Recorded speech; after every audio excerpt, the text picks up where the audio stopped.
जय श्री ओम नमः सिद्धेभ्यः। जय श्री ओम नमः सिद्धेभ्यः। जय श्री ओम नमः सिद्धेभ्यः। ओंकार बिंदु संयुक्तम् नित्यं ध्यायं श्रीयोगिनः कामदं मोक्षदं चैव। ओंकाराय नमो नमः।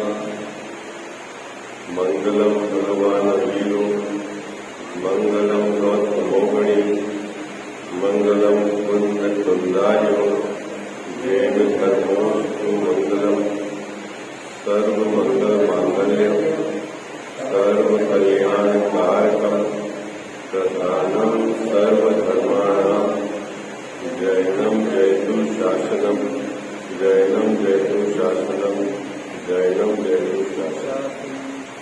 नमः श्री समयसाराय स्वानुभूत्याश्चकाशते चित्स्वभावाय भावाय सर्वभावान्तरे सिद्धे वन्दितु सर्वसिद्धे ध्रुवमचल मनोमं गतिं पत्ते मोक्षामि समयपालम् मीनमुश्रुत केवली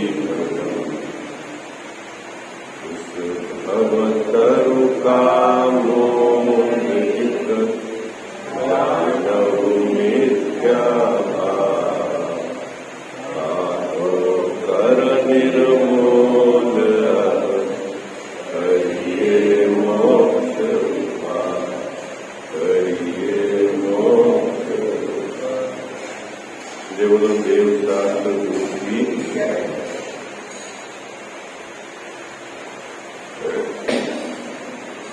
सातवां अधिकार है मोक्ष मार्ग प्रकाशक ग्रंथ विराजमान है।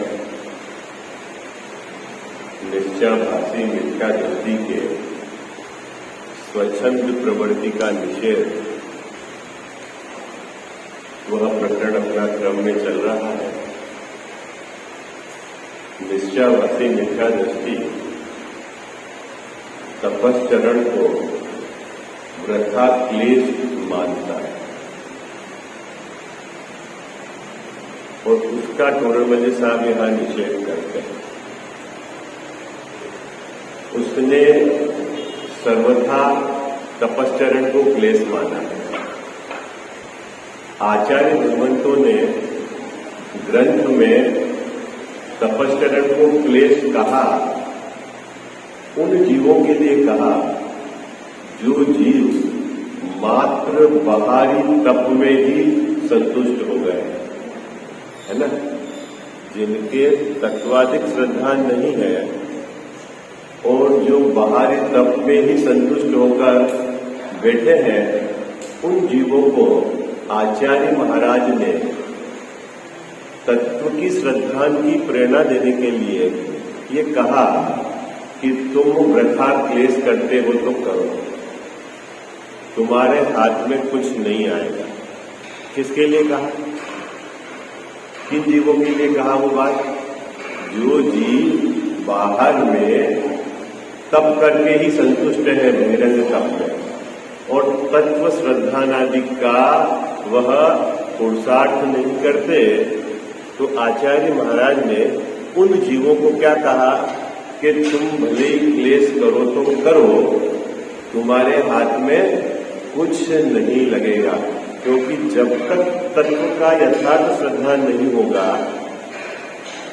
भेद विज्ञान नहीं होगा, एक अपना शुद्धात्मा उसमें एकाकार होकर अभेद निर्विकल्प स्वसंवेदन नहीं होगा, तब तक आपकी परिणति में धर्म प्रकट नहीं होगा।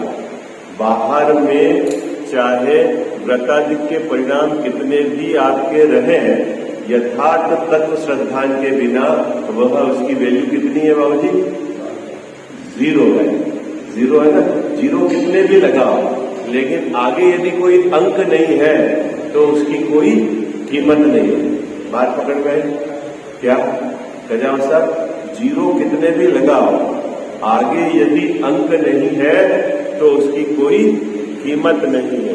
तो आचार्य महाराज ने वहां किन जीवों को समझाया है? किन जीवों को? जो मात्र बहिरंग तप करके ही संतुष्ट है। किनको कजाव साहब? जो जीव मात्र बहिरंग अने उपवास करके, अनशन करके, रस परित्याग करके, व्रति परिसंख्यान करके, है ना, विविक्त संयासन करके, काय क्लेश करके, ऐसी बाहरी क्रिया करके अपने को ये मान रहे हैं कि मेरी परिणति में धर्म प्रकट होकर धर्म पूर्ण हो जाएगा, उन जीवों को तत्व के सिद्धांत की प्रेरणा देने के लिए क्या आचार्य भगवान डांटते हुए कहते हैं कि तुम क्लेश करो तो करो। किसको कहा क्लेश? हाँ, उस बहिरंग तप को आचार्य महाराज ने क्या कहा? उस जीव को डांटते हुए कहा। अब डांटेंगे तो ऐसी भाषा बोलेंगे आचार्य महाराज, क्या अरे भाई तू तत्व सिद्धांत नहीं करता है और उपवास अनशन में संतुष्ट है, तो उसको कहेंगे कि वृथा क्लेश करो तो करो, तेरे को कुछ नहीं मिलेगा, तेरे को कोई लाभ नहीं है। इसका मतलब है उस जीव को तत्व के विचार करने की, तत्व के प्रति उसको मोड़ने का आचार्य भगवान का उद्देश्य है। वहां तप को सर्वथा क्लेश ये सिद्ध नहीं करना है आचार्य। ठीक है, इतनी बात। लेकिन निश्चयभाषी ने क्या करा कि वो बातें आगम से पढ़ी और उसने क्या करा, सर्वथा तप को क्लेश मान ली। क्या करा उसने? वो बातें आगम से पढ़ी और आचार्य भगवान की अपेक्षा को नहीं समझा और क्या मान लिया? तप को सर्वथा क्लेश मान लिया। अब टोडरमल जी साहब के साथ दूसरी समस्या है। आचार्य महाराज के पास अलग समस्या थी। आचार्य महाराज जो जीव बहिरंग तप करके ही संतुष्ट है उनको तो प्रेरणा देनी थी, और एक दी तो उनको प्रेरणा, और एक जीव ऐसा है उस बात को पकड़ के उसने तप को सर्वथा उसने क्लेश मानकर वो निश्चयवासी हो गया है। अब टोडरमल साहब उसका यह खंडन करते हैं। देखो जो खंडन किया है टोडरमल साहब ने बहुत कोई गहरे सिद्धांत की बात नहीं की है, लेकिन उनकी कितनी जबरदस्त चिंतन की शैली थी आप देखिए। क्या कह रहे हैं टोडरमल साहब कि अगर जो जीव संसारी है और एक जीव मोक्ष मार्ग में है, दोनों की प्रवृत्ति भिन्न होनी चाहिए कि नहीं होनी चाहिए? पहला तर्क क्या दिया उन्होंने? टोडरमल साहब ने क्या तर्क दिया कि दोनों की परिणति में भिन्नता होनी चाहिए कि नहीं होनी चाहिए। बाबू जी है, देखना आप एक बच्चा आपका उच्छृंखल प्रवृत्ति का है और एक बच्चा आपके शांत सोबर प्रवृत्ति का है, ठीक है। अभी ये तो हो गई अंदर की प्रवृत्ति, उसके बात करने का तरीका, उसके कपड़े पहनने का तरीका, उसके घूमने फिरने का तरीका, उसमें भी अंतर होगा कि नहीं होगा? हाँ, अंतर होगा कि नहीं होगा, है ना। तो टोडरमल साहब ने यहां वहां से बात उठाई। क्या बात उठाई कि जो जीव मोक्ष मार्गी है, जिसकी परिणति में धर्म प्रकट हुआ है, उसकी परिणति तो संसारी जीवों से विपरीत होती ही है। क्या तर्क दिया? तो साहब संसारी जीवों की क्या प्रवृत्ति है? तो बोले संसारी जीव तो 24 घंटे विषयों के सेवन में लगा हुआ है कि नहीं संसारी जीव है? बाबू जी नित्य नए विषय सेवन करते हैं। ये हुआ, इसको छोड़ के दूसरा, दूसरे को छोड़ के तीसरा, झपट्टा मारते हैं कि नहीं मारते हैं? रोज नई नई सामग्री को जोड़ते हैं सुखी होने के लिए, नहीं है? बाबू जगत के जितने भी जीव हैं बाबू सभी सुखी होने का ही पुरुषार्थ कर रहे हैं। क्या ये बात अलग है कि कौन सही कर रहा है कौन गलत कर रहा है, उसकी चर्चा नहीं कर रहा हूं, लेकिन पुरुषार्थ क्या कर रहे हैं? अब एक प्रश्न है बहुत मार्मिक, मैं आपको इसमें से अध्यात्म की बात, ऐसा क्यों एक भी जीव दुखी होने का पुरुषार्थ नहीं कर रहा है? इवन जो आत्महत्या करता है ना सोसाइटी, वो भी सुखी होने के लिए आत्महत्या करता है। गजब की बात तो ये है।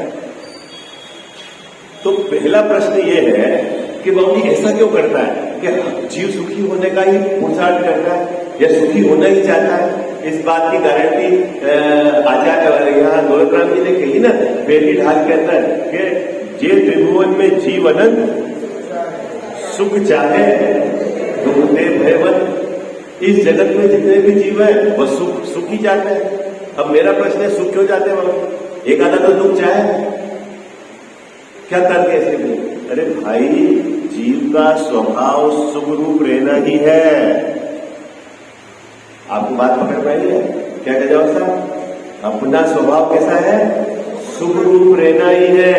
अपना स्वभाव सुख रूप परिणमन करने का ही है, इसीलिए जीव सुखी होना ही चाहता है। बात पकड़ में आई आपको? क्या कभी आपने इस तरह का विचार किया है? मेरा स्वभाव कैसा है? हाँ, सुख रूप परिणमन होने का ही है। मेरा स्वभाव दुख रूप परिणमन होने का नहीं है। वर्तमान की पर्याय में दुख है, वो एक जुदी बात है, लेकिन स्वभाव वो नहीं है। आई बात समझना? बात पकड़ में आ रही है? तो टोडरमल साहब ने वहां क्या बात कही? बहुत नीचे स्तर से बात उठाई कि जन सामान्य को समझ में आ जाए कि जो जीव मोक्ष मार्ग में स्थित है उसकी परिणति संसारी जीवों से विपरीत चाहिए कि नहीं चाहिए? कह रहा सर चाहिए ना।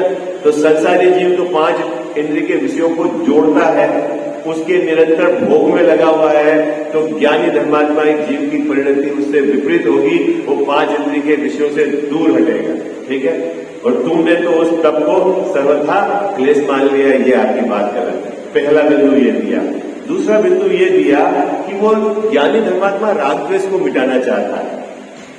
अपने को भोजन के प्रति इष्टपना पड़ा हुआ, नाना प्रकार के अपन व्यंजन बनाते हैं ना। अभी आज तो कल तो अपन ने ये खाया, आज ये बना लो, आज ये खाया तो कल ये बनाएंगे। क्यों? हमारी उसके प्रति आसक्ति, इष्टपना, सुख बुद्धि सब पड़ी हुई है अंदर, है ना। अब ज्ञानी धर्मात्मा के सुख बुद्धि नहीं है, इष्टपना नहीं है, ठीक है, तो उसकी प्रवृत्ति कैसी होगी कि वो भोजन के प्रति उदासीन होगा और भोजन छोड़ देगा। तो दूसरी बात उठाई कि उसके भोजन के प्रति राग नहीं है, ठीक है, इसीलिए वो भोजन नहीं करता है, और विपरीत परिस्थितियों के प्रति द्वेष नहीं है, इसलिए अनशन करता है। ये दूसरा एंगल दिया टोडरमल साहब ने। तीसरा एंगल टोडरमल साहब ने दिया कि जगत में अभ्यास की भी ये प्रक्रिया है। क्या अभ्यास? बाबू जी, अभ्यास की भी ये प्रक्रिया है।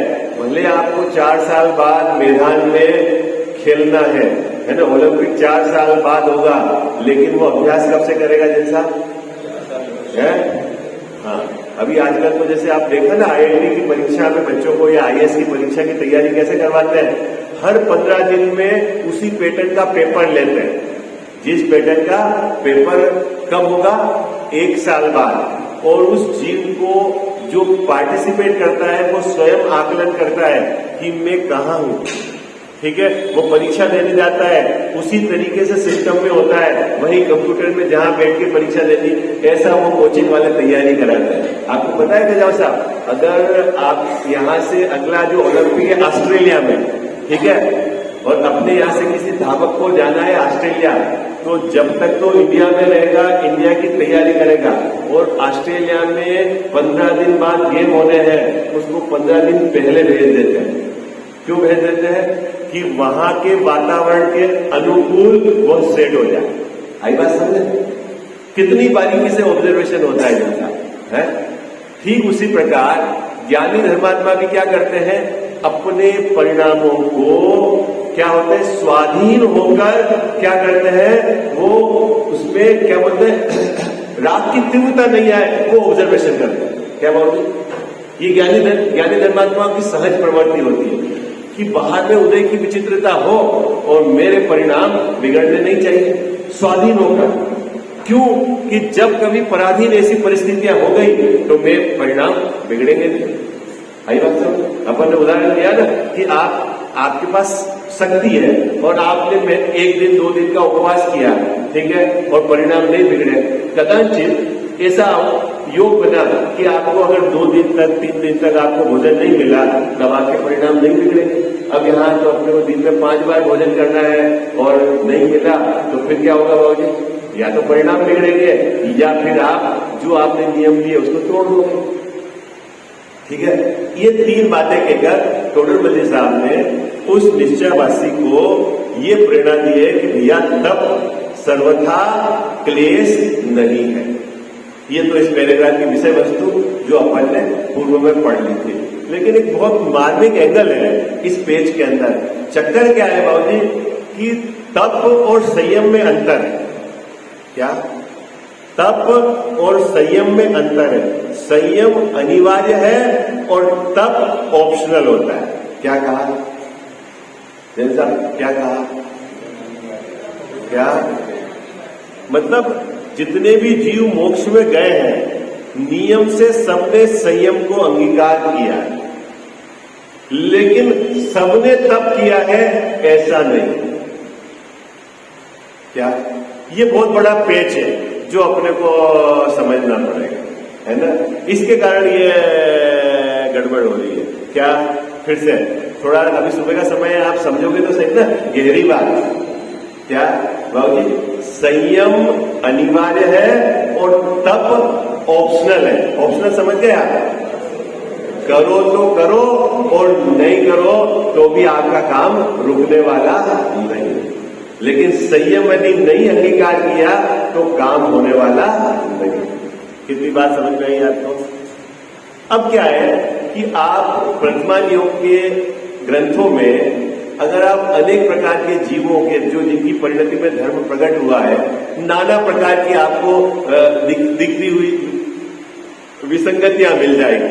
जैसे देखो, आदिनाथ मुनिराज है, उन्हें 6 महीने तक उनको भोजन का विकल्प नहीं आया। ठीक है, आज जी बताया था ना, अजितनाथ तीर्थंकर है, उनने क्या 2 बार के बाद ही उन्होंने विकल्प आ गया।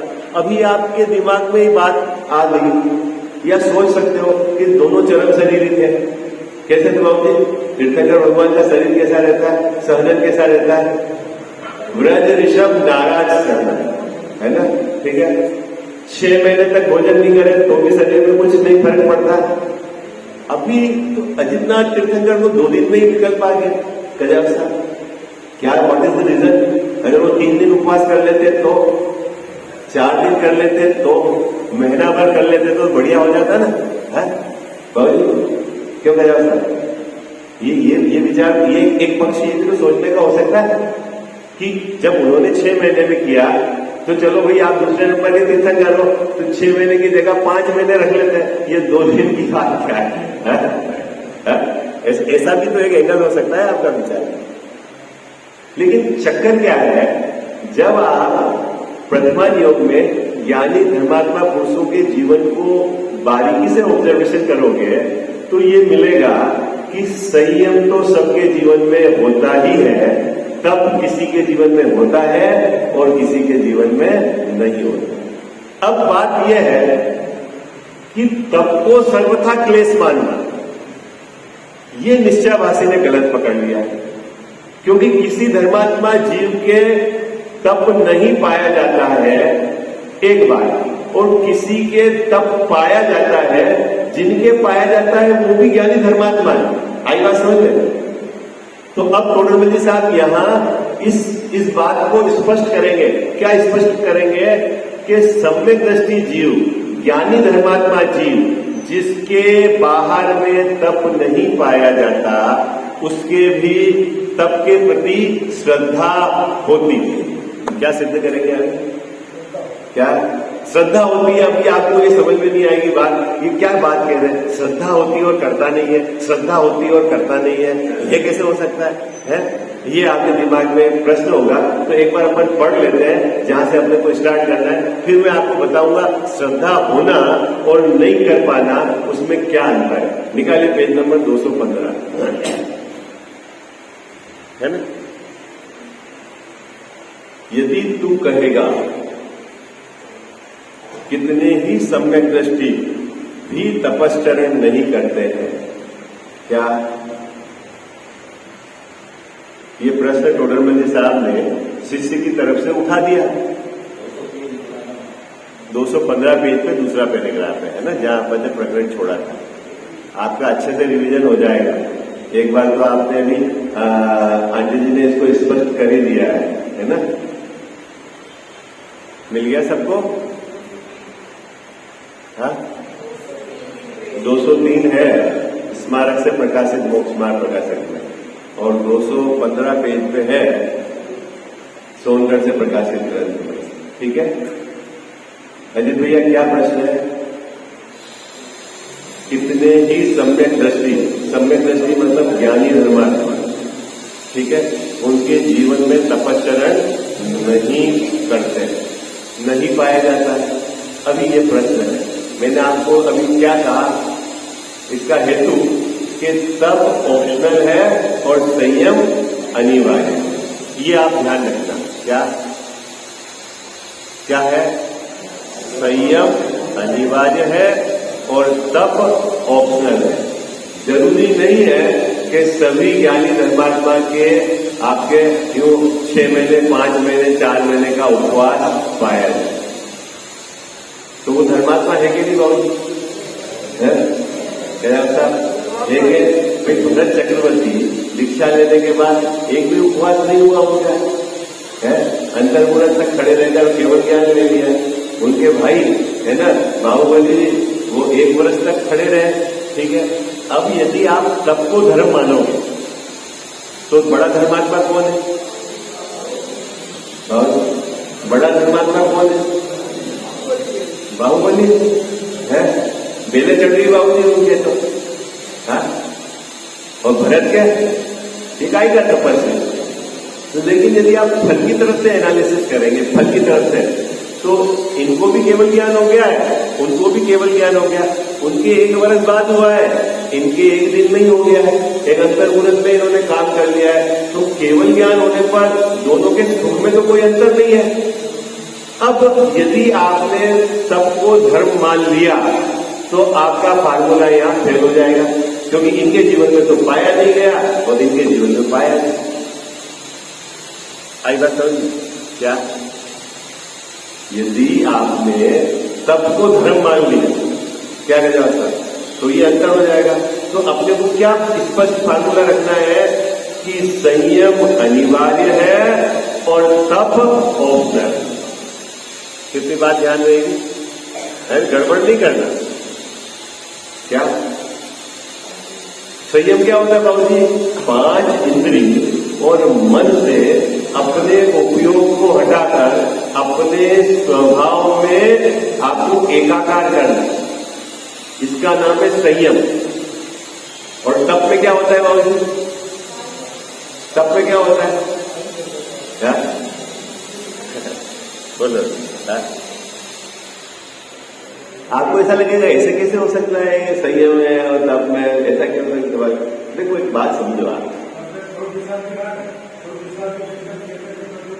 हाँ, ये जो आप अपनी परिभाषा बता रहे हो, मैं पूछा हूं तप में होता क्या है?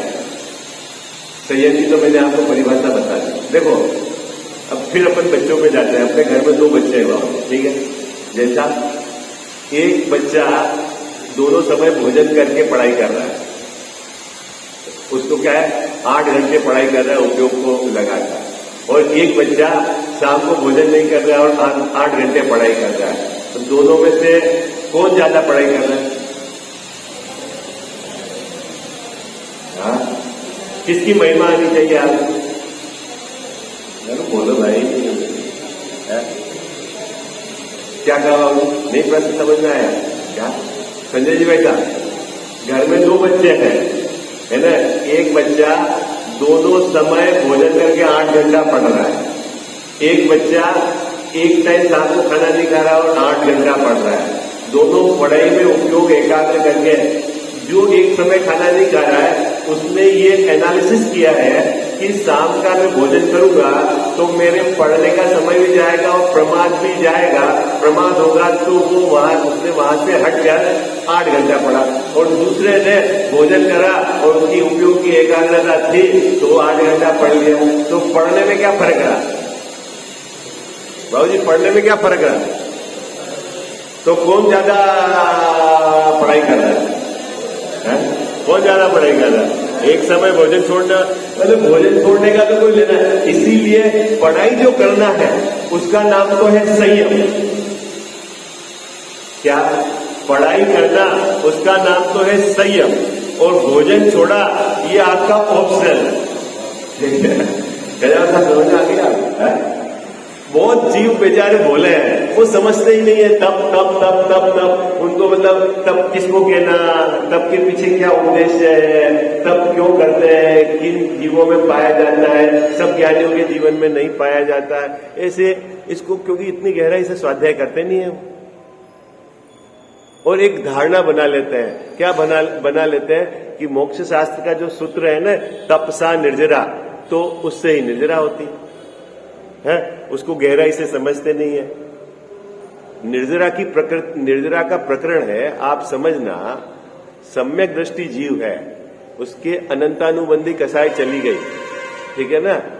तो बाबूजी वो जो अनंतानुबंधी कसाई चली गई तो वो 41 प्रकृति का बंध रुक गया। क्या? किसके? सम्यक दृष्टि जीव के 41 प्रकृतियों का बंधना रुक गया है, ठीक है। अब वो सम्यक दृष्टि युद्ध कर रहा है या सम्यक दृष्टि मंदिर में बैठ के सामायिक कर रहा है? 41 प्रकृतियों का उसका बंधना रुक गया। आई बात समझ? क्या? तो बंध की विक्षिप्ति कहां से चलेगी? परिणति में कितने कसाय का आपको अभाव है। आई बात समझ में? क्या कह जाओ सर? कसाय के अभाव से आपके बंध की विक्षिप्ति चलेगी, ठीक। लेकिन इतनी गहराई से कौन समझता है? जो बाहर से सीधा दिखता है इस जीव को कि भाई ये तो उपवास कर लिया इन्होंने 5 दिन, 8 दिन, 10 दिन, 16 दिन, 20 दिन, 30 दिन। देखो, मैं तप का निषेध नहीं कर रहा, मैं तप का निषेध नहीं कर रहा, लेकिन ज्ञानी धर्मात्मा के जीवन में जो तप पाए जाते हैं उसमें वह अपने उपयोग को स्वरूप में टिकाने का ही निरंतर उद्यम करते हैं, ठीक है। अब आपने उस बात को तो गहराई से समझा नहीं, बाहर के तप को ही धर्म मान के बैठ गए, और आप तप करते समय अपने परिणामों को भी नहीं देखते हैं और ये मानते हैं कि मेरे धर्म प्रकट हो रहा है, तो वो बात भी नहीं चलेगी। अब ऐसे जीव को समझाने के लिए आचार्य महाराज ने ये कहा है कि तुम वृथा क्लेश करो तो करो। क्या कहा? क्यों कहा बाबूजी क्लेश? तप को क्यों क्लेश कहा? देखो, क्लेश अभी जैसा आप तप करते हैं, तप बहिरंग तप, तो 2 प्रकार के एंगल हो सकते हैं। एक तो जीव क्या है कि मंद कसाय से बैठता है और ये मानता है कि मैं धर्म कर रहा हूं, तो मिथ्या तो उसका पुष्ट हो रहा है, ठीक है, और कसाई की मंदता है। और एक जीव तो ऐसा है कि जिसके वर्तमान परिणाम भी बिगड़े हो, मैंने तप किया है, अब उनको मालूम नहीं है ये मेरे को करना पड़ेगा, क्या ये काम ऐसा है, वो मेरे को इतना वेटेज नहीं दे रहे हैं, होता नहीं? हाँ बाबूजी, ऐसा नहीं होता। देखो, घर में 2 बच्चे हैं, देखो फिर आपसे मैं और उदाहरण देता हूं। संजय जी, वैसा एक बच्चे ने एकासन करा है और एक बच्चा है 2 घंटे स्वाध्याय कर रहा है, ठीक है। अब आपको बाजार से दूध लाना है, तो किसको भेजोगे? अरे बोलो भाई, बाबूजी किसको भेजोगे? हाँ, अरे बोलो ना। स्वाध्याय, क्योंकि वो तो कुछ काम कर ही नहीं रहा है। हाँ, स्वाध्याय वगैरह क्या काम कर रहा है? हाँ, क्योंकि जगत के जीवों की ऐसी आम धारणा है, क्या, कि जिसने भोजन छोड़ दिया इसका मतलब वो धर्मात्मा है। ऐसी धारणा जो विपरीत पड़ी हुई है जगत के जीवों की, उस धारणा को मिटाने के लिए आचार्य महाराज कहते हैं कि तू वृथा क्लेश कर तो कर, जब तक तू तत्व ज्ञान नहीं करेगा, तत्व का यथार्थ श्रद्धान नहीं होगा, तो तेरे धर्म प्रकट नहीं होगा। क्योंकि तूने भोजन छोड़ा है तो तेरा उपयोग गया कहां, ये बता। तेरा उपयोग भोजन करने में तो नहीं लगा, गया कहां ये बता, हमको तो उपयोग कहां गया उससे मतलब है, क्या तेने छोड़ा है उससे मतलब नहीं है। क्या साहब बात पकड़ में आई? क्या कठिन हो गई बात? क्या क्या बाबूजी क्या कहा? भोजन नहीं करा, ठीक है, तेरा उपयोग वहां से हट गया, न तो मुझे खाना बनाना है और नहीं मुझे खाना खाना है, ओके। अब उपयोग वहां से हट गया तो गया कहां? पहले ये बता, अगर उपयोग तेरा आत्मा में नहीं लगा तो नियम से 5 इंद्रिय के विषयों में लगा है, और जब 5 इंद्रिय के विषयों में लगा है तो तेरे को क्या अचीवमेंट हुआ? तेरे हाथ में क्या लगा है? क्या लगा तेरे हाथ में? और एक अलग मिथ्यात्व का बोझा है कि मैं तो उपवास करा, मैं तो धर्मात्मा, वो और चलने लग गया। भैया देखो मैं आपको बता देता हूं, बहुत शांति से आप एनालिसिस करना। जो हम मंदिर बना रहे हैं, जो हमने ये सब तस्वीरें लगाई है, यहाँ जिनेंद्र भगवान की प्रतिमा विराजमान की है, घर के अंदर है, सबका उद्देश्य हमारे कसाय को मिटाना है। यदि कसाय नहीं मिट रही है तो समझ लेना हमारी दिशा गलत है। भले आप संतुष्ट हो जाओ, मैं 2 घंटा पढ़ रहा हूं, 4 घंटा पढ़ रहा हूं, 6 घंटा पढ़ रहा हूं, और पता लगा कि हमारी दिशा ही गलत है। आई बात समझ? ये सब काहे के लिए बनाए बाबूजी? यूं मेरे अध्यक्ष के कार्यकाल में देखो हमने ये डेवलपमेंट कर दिया। अरे ये कोई डेवलपमेंट था? एक की जगह हमने 2 मंदिर बना दिया, 3 ये कर दिए, ये स्वाध्याय भवन करा दिया, ये पाठशाला बना दी। ये कोई डेवलपमेंट था जिनसा? क्या डेवलपमेंट है? अपनी परिणति में कसाय मिटाने का क्या आपने कितना आप उस दिशा में बढ़े, ये बताओ आप। क्या हा? पूरा मनुष्य भाव 30-40 साल इस बात को सुनने में लग जाता है कि देखो हमारे कार्यकाल में ये काम हो गया। अरे मनुष्य भाव चला गया मूर्ख, ये तेरे को पता नहीं है कि इस भाव में तो तेरे को अनंत भाव को मेटना था। आई बात पकड़ में? हाँ, तो आचार्य देव के सामने अनेक प्रकार की समस्या है। क्या है?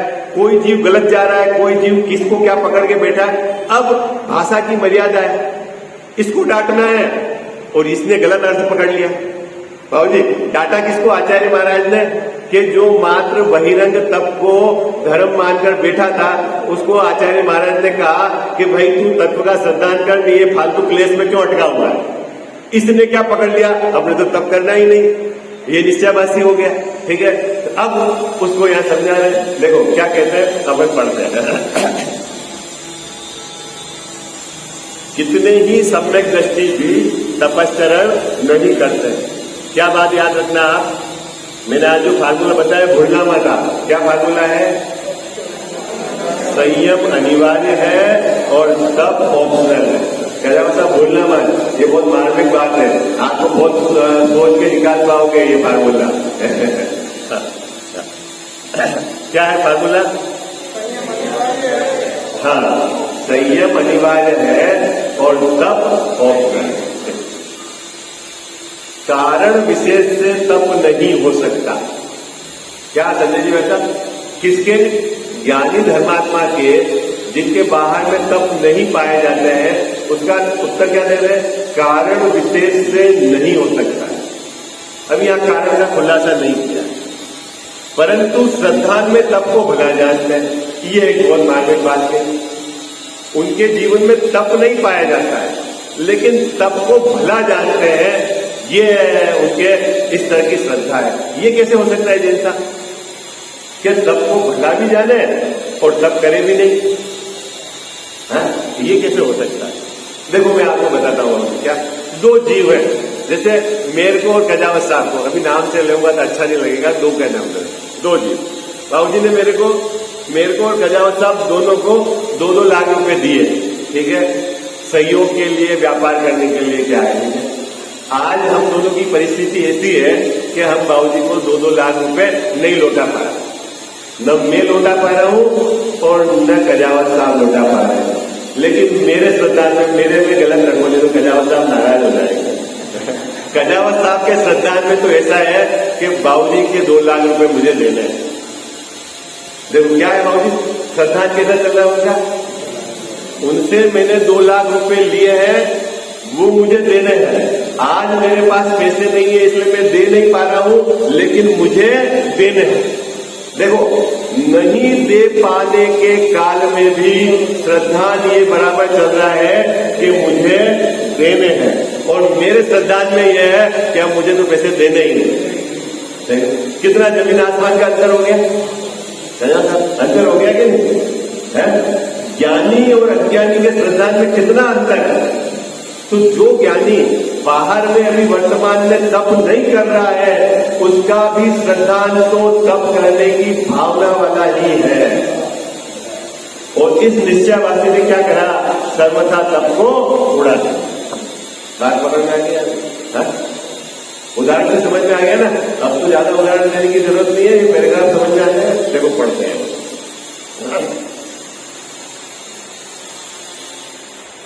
कारण विशेष से तप नहीं हो सकता, परंतु श्रद्धान में तप को भला जानते हैं और उसके साधन का उद्यम रखते हैं। निरंतर ये भावना पाते हैं कि मैं बाबूजी के 2 लाख रुपए उतार दूं, ये मैंने उनसे कर्जा लिया है।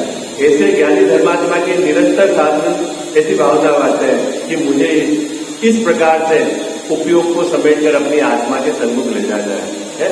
लेकिन बाहर में इस प्रकार का न तो साधन है, न शक्ति है, न उदय इस प्रकार के हैं, तो क्या है?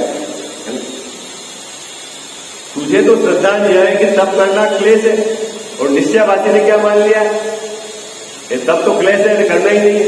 आपने तो बाबूजी के पैसे देने ही नहीं है, क्या है? जब कजावत जी ने नहीं दिए, मैं नहीं दूंगा तो क्या होगा, आपने तो देना ही नहीं है। ऐसा होता है कि नहीं बाबूजी? तो दोनों के श्रद्धान में कितना अंतर है। देखो, पैसे तो दोनों ने नहीं दिए, हाँ पैसे अभी आपको दोनों ने नहीं लौटाए, लेकिन दोनों के श्रद्धान में कितना अंतर है, जमीन आसमान का अंतर है। उसी प्रकार अज्ञानी का श्रद्धान और ज्ञानी के श्रद्धान में अंतर है। एक ने तप को सर्वथा क्लेश मान लिया और एक ने तप के साधन का उद्यम रखते हैं, लेकिन तप नहीं कर पाते। आई बात तो,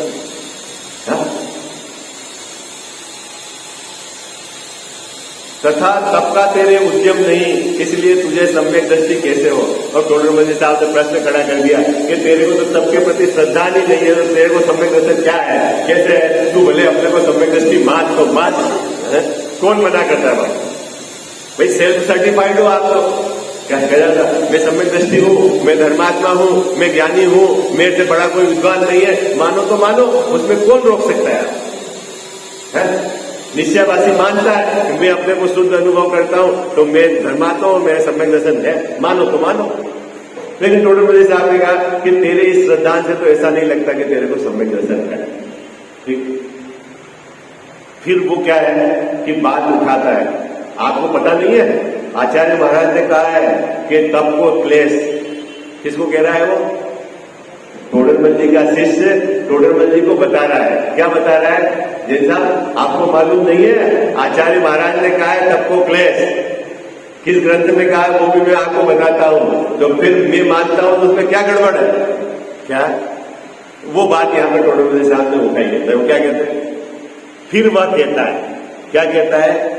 शास्त्र में ऐसा कहा है, तब आदि का क्लेश करता है तो करो, ज्ञान बिना सिद्धि नहीं। क्या जी ग्रंथ में कहा है आचार्य महाराज ने कि तू तप कर तो कर, लेकिन तब को क्या कहा? क्लेश, डांटते हुए कहा। किनको? मैंने इसका आपको उत्तर दे दिया था, किनको डांटा आचार्य भगवान ने? किसको डांटा? जो जीव मात्र तप को ही, बाहरी तप को ही धर्म मानकर बैठा है, उसको डांटा।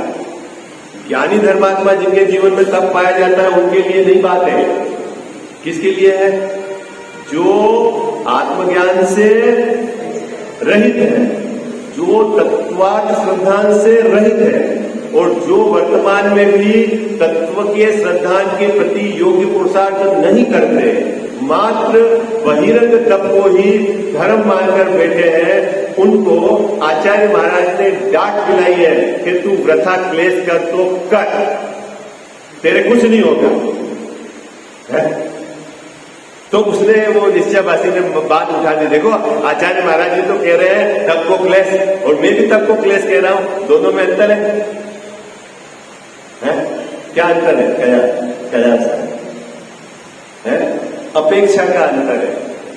आचार्य महाराज ने उस जीव को आत्मज्ञान की तरफ मोड़ने के लिए कहा। भाषा तो ऐसी थी तब को क्लेश, लेकिन उद्देश्य क्या था? आत्मज्ञान की तरफ मोड़ने का उद्देश्य था। और तेरी भाषा में तेरे श्रद्धा ही तेरे विपरीत रखा हुआ है, इतना अंतर है। आई बात समझ में? देखो क्या कहते हैं, शास्त्रों में ऐसा कहा है, तप आदि का क्लेश करता है तो करो, ज्ञान बिना सिद्धि नहीं है। क्या छड़ाना में पढ़ते हैं ना अपन, कोटि जन्म तप तपे, क्या क्या कहा छड़ाना में? कोटि जन्म, कितने देता? करोड़ों जन्म में करोड़ों उपवास करे, और यदि तेरे को सम्यक ज्ञान नहीं है तो तेरे के लिए क्या है? वो सब मिंडी है। क्या है? क्या है वो? Mindy, zero. आई बात समझ में? इसका मतलब क्या है? तप नहीं करना। इसका मतलब क्या है? इसका मतलब यह है कि तेरे को पहले तत्वार्थ संधान करके यथार्थ निर्णय करके अपनी परिणति में धर्म प्रकट करना। एक प्रक्रिया है मोक्ष मार्ग की। क्या? उस प्रक्रिया का उल्लंघन नहीं करना है। पहले सम्यक दर्शन होगा और फिर चारित्र होगा। क्या होगा? प्रक्रिया समझ में आई आपको? प्रक्रिया क्या है? पहले सम्यक दर्शन होगा, फिर व्रतों को लिया जाएगा, फिर महाव्रतों को लिया जाएगा। आई बात समझ में? ये तो बहुत ही राजमार्ग सिस्टम है। अब आप सोचो मैं पहले व्रत कर लूं और बाद में सम्यक दर्शन हो जाएगा, कोई कहे कि किसी को हो जाए, लेकिन वो कोई उदाहरण नहीं है। आई बात समझ? वो कोई मार्ग नहीं है।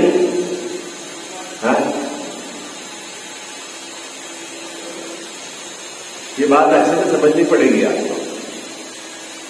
जो जीव तत्व ज्ञान से तो परांगों के समय हो गया है ना, कल अपन इसकी चर्चा करेंगे कि ये बात किस जीव के लिए कही आचार्य देव ने। ठीक है ना? प्रश्न एक बार फिर पढ़ लेता हूं, आप जीव में विचार करना कि आचार्य देव तब को क्लेश कह रहे हैं। जो आचार्य स्वयं तप करते हैं वो कह रहे हैं कि तब क्लेश है। ये गजब की बात है। क्या कह जाता है? किसने बात की? आचार्य महाराज ने। और आचार्य महाराज के जो आपके मुकुट है ना, कितने होते हैं आचार्य महाराज के? 36। कैसे बंटवारा है उसका? कल पड़ गया ना बंटवारा, है ना? वे तो उसमें जो 12 प्रकार के तप है ना, और उनके जीवन में तप पाए जाते हैं। और वो आचार्य महाराज कह रहे हैं कि क्लेश करो तो करो। तो इसका मतलब है वो तप को निषेध कर नहीं रहे, उस जीव को मोक्ष मार्ग में लगाना चाहते हैं जिसने ज्ञान को छोड़ दिया है, तत्व विचार को छोड़ दिया है। उस जीव को मोक्ष मार्ग में लगाना चाहते हैं, इसलिए डांट रहे हैं कि क्लेश करो तो करो। आई बात समझ में? अब इसका कोई गलत अर्थ पकड़ ले, अरे इन्होंने तो तप उड़ा दिया, इन्होंने तो अलग धर्म निकाल दिया। कौन ने धर्म निकाल दिया? किसने निकाला धर्म अलग? ये तो आचार्य महाराज कह रहे हैं। बेचारे बोले जीव है, जो ग्रंथ पढ़ते नहीं है उनको बरगलाओ। तो अपेक्षा समझेंगे अपन कल इसकी कि आचार्य महाराज जिनके जीवन में तप पाए जाते हैं वो तप को क्लेश कह रहे हैं, इसके पीछे उद्देश्य क्या है, विषय चर्चा पर करें।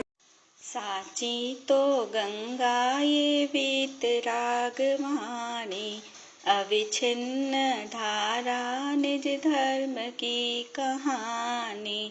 जामे अति ही विमल अगाध ज्ञान प्राणी, जहाँ नहीं संशयादि पंक की निशानी। साची तो गंगा ये वीतराग वाणी, अविच्छिन्न धारा निज धर्म की कहानी। सप्तभंग जहाँ तरंग उछलत सुखदानी, संत चित मृणाल वृंद रमे नित्य ज्ञानी। साची तो गंगा यह वीतराग वाणी। अविछिन्न धारा निज धर्म की कहानी। जाके अवगाहन ते शुद्ध होए प्राणी। भाग चंद निहचे घट माहिया प्रमाणी। साची तो गंगा ये वीतराग वाणी। अविछिन्न धारा निज धर्म की कहानी।